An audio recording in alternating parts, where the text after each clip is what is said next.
যেমন এ সমান একটা ম্যাট্রিক্স রয়েছে 1 2 3 4।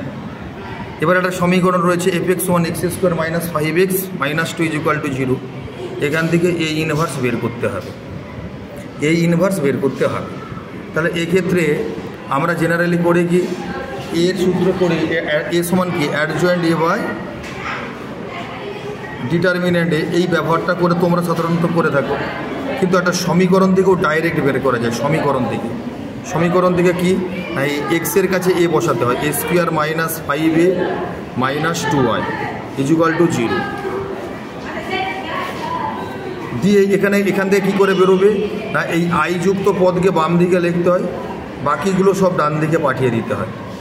আই যুক্ত পদ বাম দিকে থাকলেও বাকি সব যে দুটো পদকে ডান দিকে পাঠিয়ে এখান থেকে এ কমন, তাহলে এ কমন নিলে কত হবে 5i - a 5i - i।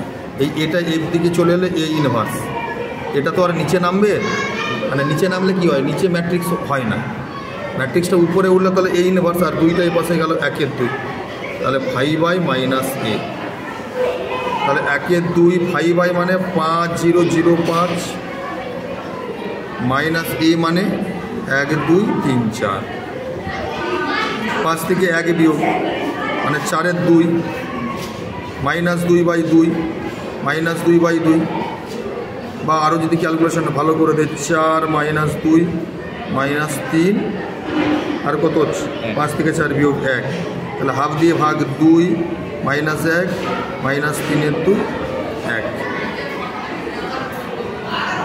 Eighty.